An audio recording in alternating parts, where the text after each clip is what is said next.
Pada suatu malam yang sunyi di kota Makkah, ketika manusia terlelap dalam tidur, Allah memilih satu hambanya yang paling mulia untuk menerima sebuah kehormatan agung.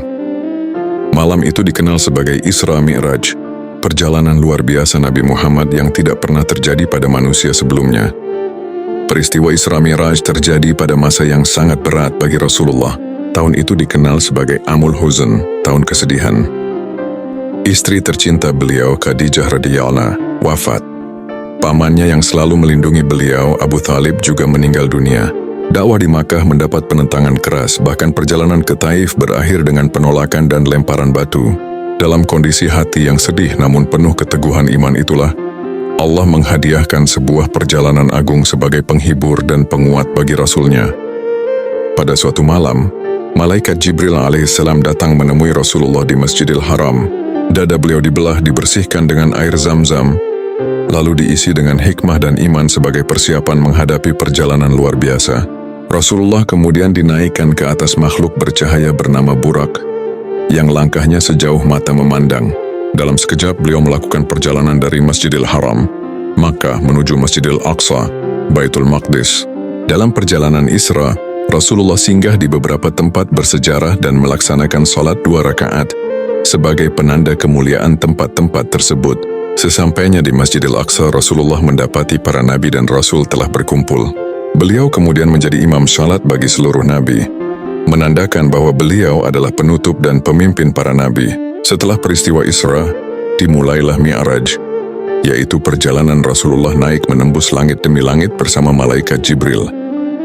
Langit pertama, Rasulullah bertemu Nabi Adam yang menyambut beliau dengan penuh cinta sebagai anak dan nabi yang saleh. Langit kedua, beliau bertemu Nabi Isa dan Nabi Yahya yang mendoakan kebaikan dan keselamatan.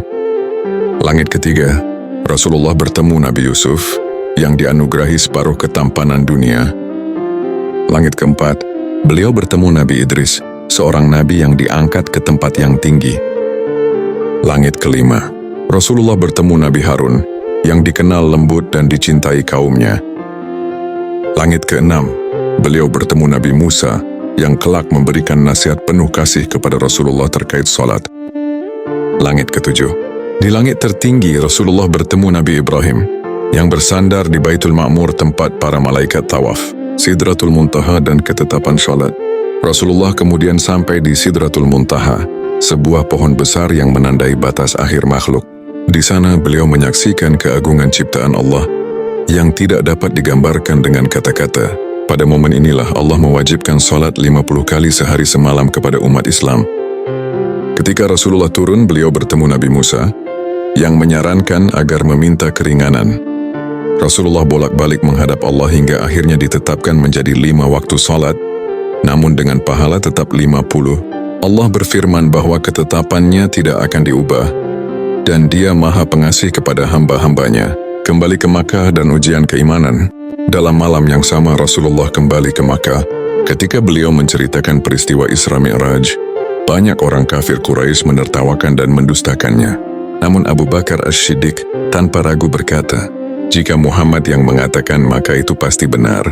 Sejak itulah beliau diberi gelar As-Siddiq, orang yang membenarkan tanpa ragu. Hikmah besar Isra Mi'raj. Salat adalah tiang agama, hadiah langsung dari Allah. Keimanan sejati diuji dengan perkara gaib. Di balik kesedihan, Allah menyiapkan kemuliaan. Rasulullah adalah pemimpin seluruh nabi. Allah Maha Pengasih dan memberi kemudahan. Isra Mi'raj bukan sekadar perjalanan fisik, melainkan perjalanan iman. Dari peristiwa inilah, umat Islam memahami bahwa salat adalah penghubung langsung antara hamba dan Tuhannya.